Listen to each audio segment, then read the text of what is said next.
You're listening to a Frequency Podcast Network production. I haven't tried it yet, but there is a store a couple of blocks away from me that will sell me shrooms, not the shiitake kind. It is a psilocybin dispensary. It's been around a couple of months now. It hasn't been touched by the cops. And it is not hiding it either. There are giant neon purple mushrooms lit up in its blackened windows. It is amazing how quickly things change when it comes to drugs, and especially right now when it comes to psychedelics. But then again, as we will learn today, some things never change. The past few years have been a whirlwind of breakthrough research into medical applications of the drugs once linked to hippies, bad trips, and raves. MDMA and psilocybin have been given special status by the American FDA, and there are various levels of access either approved or coming soon here in Canada. Most of the research and access centers around mental health, specifically PTSD and severe depression. But if the saga that ended with legal recreational marijuana has taught us one thing, it's that every door that gets opened a crack when it comes to drugs tends to eventually end up blown off its hinges. So, here comes the psychedelic renaissance, and it has been brewing, literally, for decades.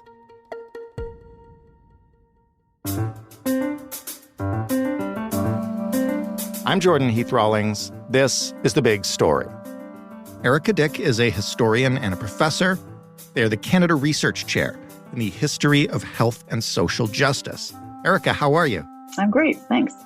I know that we could spend, because we have spent, and people who are interested in the long history of psychedelics in Canada can go back and listen to our previous episode that we recorded together.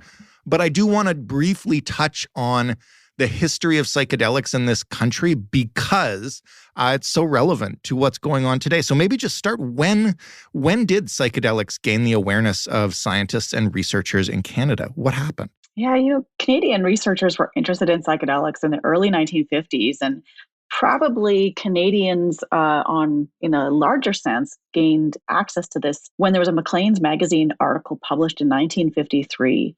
And it introduced this kind of colorful world of hallucinogenic medicines that were being experimented on in Canada. And so Canadians have been involved in this for quite a long time.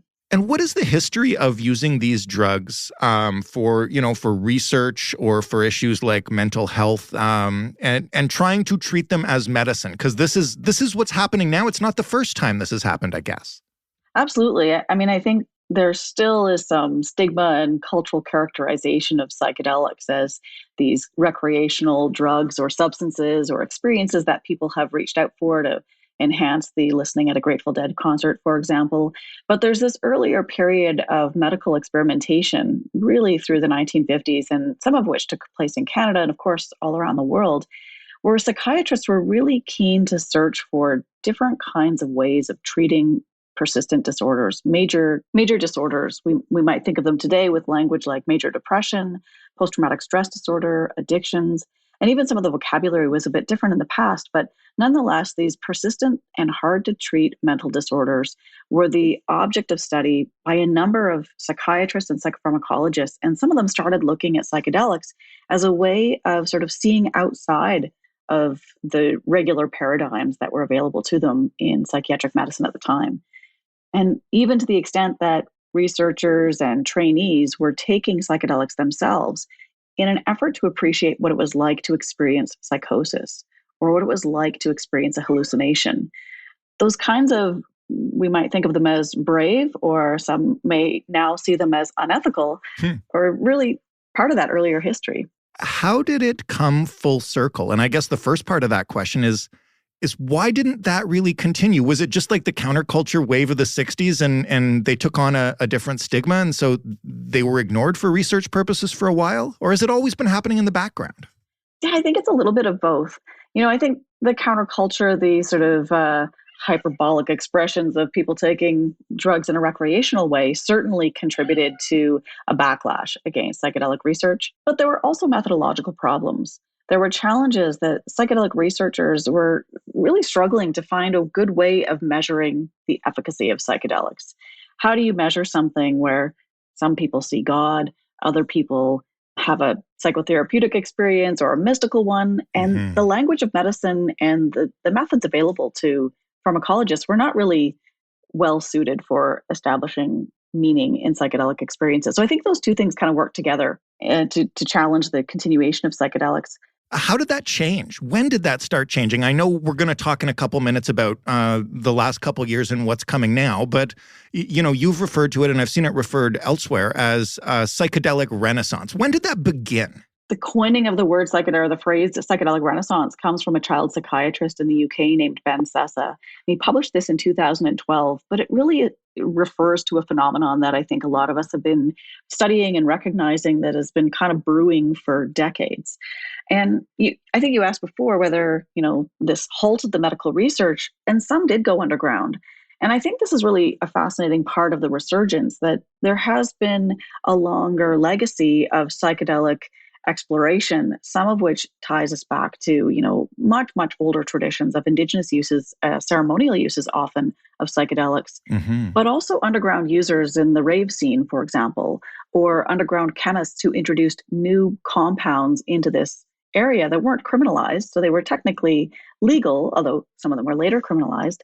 But there's a whole psychedelic underground that kind of flirts with the law in a variety of ways that has also been promoting a resurgence or reemergence of psychedelics in medicine. And I think those things are coming together now in a really interesting and there's a real urgency to this sense that psychedelics are now going to help us to improve our healthcare systems in dramatic ways.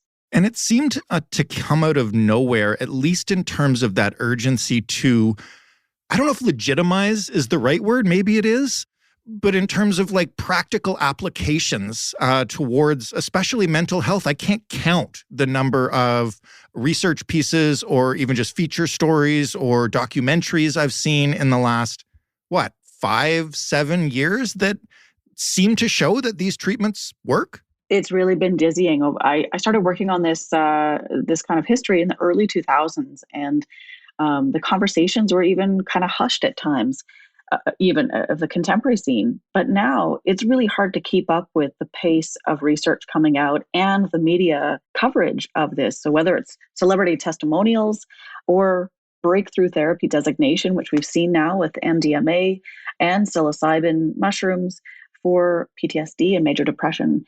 These are really big changes on this landscape that are adding to the momentum of psychedelic science and medicine. And like you say, it's almost daily we see changes both on the medical side, but also on the regulation side. You mentioned a couple of breakthroughs there. I know we can't go through all of them, but maybe if you could just explain the breakthroughs in psilocybin for PTSD or any of the other drugs. Yeah, so both psilocybin and MDMA have been granted breakthrough status by the American Food and Drug Administration for their treatment of PTSD and major depression, respectively. And what it means to get breakthrough status is that, based on trials, so phase 3 clinical trials now, they find that these medicines, then this is in combination with psychotherapy. So this approach is better than anything that is currently available sort of in the marketplace or in the healthcare landscape. Those are very significant designations to now associate with drugs that have been criminalized and prohibited for, in some cases, almost 70 years. This is also changing, I think. You're putting pressure on researchers in the psychedelic community to identify some of those significantly better opportunities for other psychedelic drugs, but also to kind of compare that with some of the other standard psychopharmaceuticals that are available. And I think part of this is just the tip of the iceberg in terms of maybe changing the way we think about the relationship between psychopharmacology and mental health treatments. What is Health Canada specifically doing towards this right now? Can you tell us? I gather there's some trials going on in Alberta?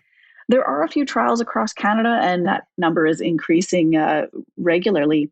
Health Canada has been watching this space very closely.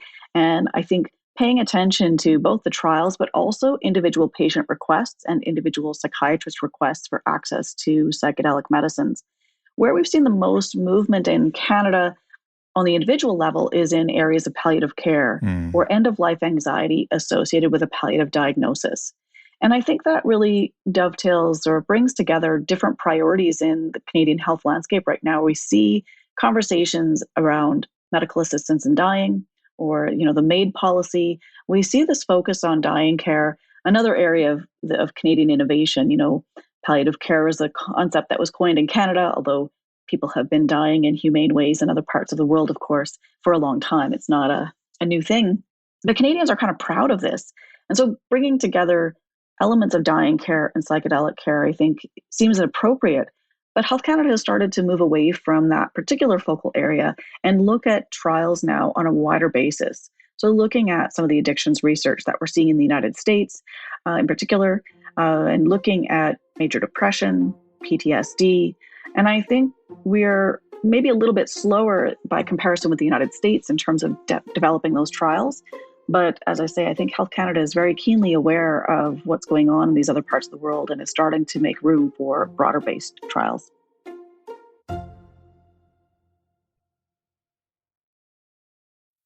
When you talk about breakthrough status for MDMA and for psilocybin, you also mentioned that Canadians and their doctors are starting to ask for permission to get these drugs. Is that possible in Canada? Like, what's actually the process right now if you have PTSD or severe depression and you're reading these studies that come out daily and saying, hey, I think this could help me, or your doctor thinks it might help you?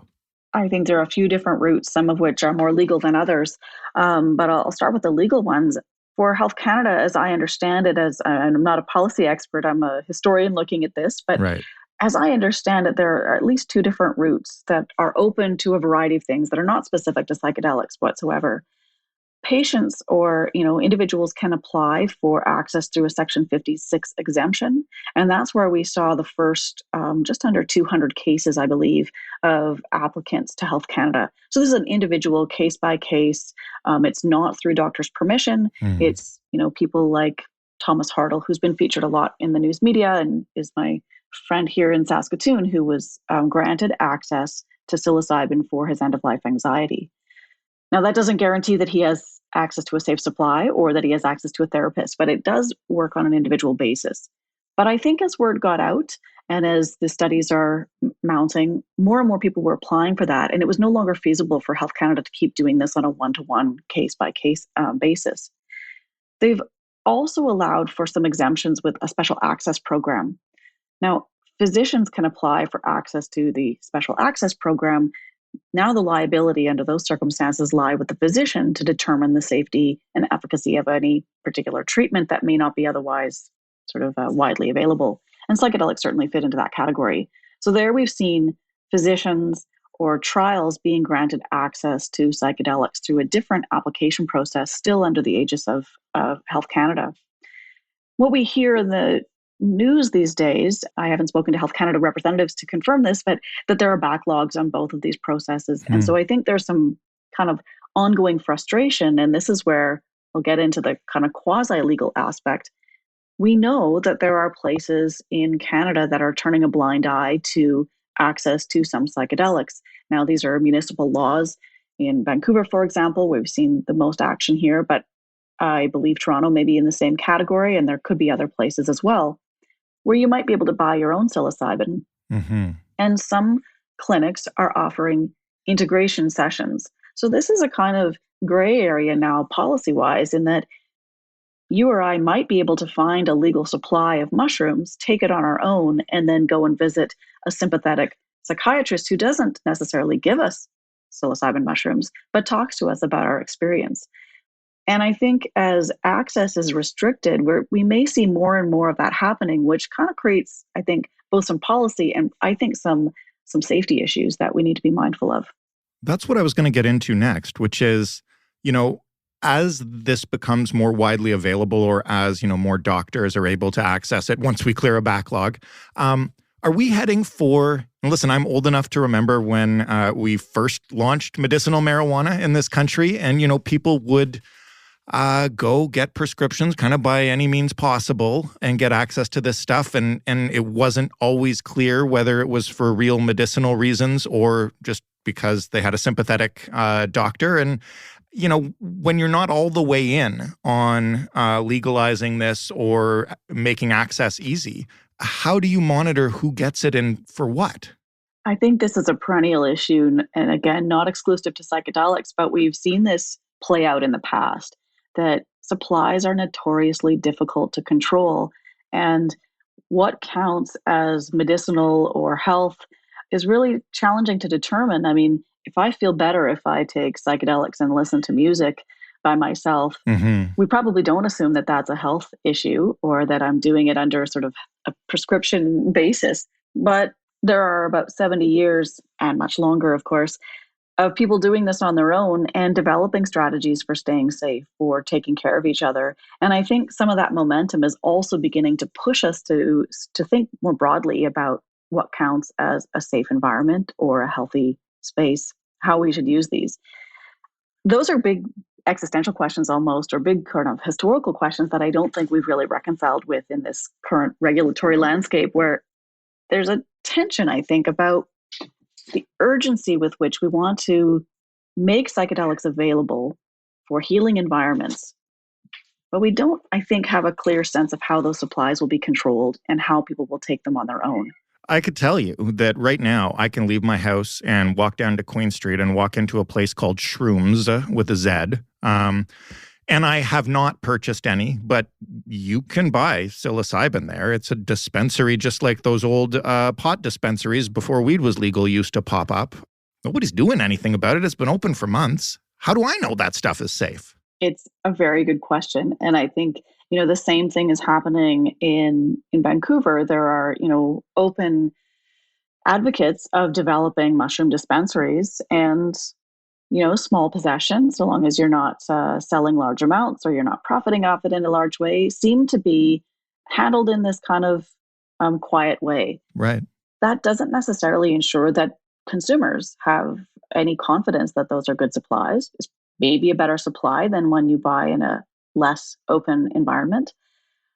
But I think this is a real gray zone, and I think it's something that we have to see more attention in this area if psychedelics are going to sort of successfully make that move from a total underground black market space to something that might be integrated, whether even exclusively in medicine or not. Because I think, like you've alluded to, even if these only become something available to people after they get a prescription from a psychiatrist, let's say, I think people may still find ways of taking them themselves. When it's happening this quickly, how the heck can lawmakers get a handle on it? You know, like if you had told me last year that Subway restaurant that closed down is going to be selling mushrooms next year, you know, my head would have spun. I'm sure that looking at this stuff every day, policymakers have to ask, like, how do we control this before it gets out of hand? I think you're absolutely right. I'm baffled, I have to say, after working on this for over 20 years, the pace of change over the last 2 years has gone so rapidly. It seems slow, and then it seemed like it was going fast, and now it's almost frenzied. And I think it is really challenging to find the right way of determining not only, you know, which policymakers or what kind of policies we need, but even what areas are affected by this. So is this a health issue, a justice issue? Is this a harm? And how do we think about harm reduction? All of these things require coordination across a variety of policy areas. And I think that also presents some challenges because there's not a sort of one-stop obvious place where this decision needs to be made. And we see jurisdictions taking different approaches, both at the municipal level, but now also at the provincial level, where places like Alberta have decided to go on their own, recommending that psychedelics may be used by psychiatrists there, which has not been approved at a federal level, and yet still fits within our federalist framework when we think of our healthcare system. So what will you be watching for next? And I mean, I guess my question about that is, what does history tell you that we might see next? Is it just, does history tell us that drugs always get to the people who want to do them? I think prohibition, history would tell us, has also probably caused more harms than good. hiding, being secretive, not knowing where our safe supplies are. All of those things contribute to greater harms when we think about a drug supply that, if people are going to want them, they're going to find ways of getting them. So opening that up, we know has better health outcomes. Psychedelics are not considered addictive. So they fall into a different category than we might think of as the flow of fentanyl, Right. where we're not looking at drug overdoses in the same way. But I do think it requires cool heads to come together and think about how we harmonize areas around harm reduction. And I include in that safe supply, but also how to ensure that people are taking these with knowledge and safety, all of these kinds of harm reduction principles that have been developed over decades. That's going to be a difficult conversation to change or update our language to when should children take psychedelics or should children ever take psychedelics? And I think the conventional wisdom would still be no, but how do you determine the appropriate age? Mm-hmm. And I know we've had these conversations with cannabis as well.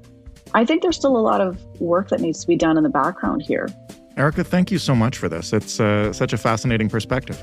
Thanks so much for having me. It's fun to talk about.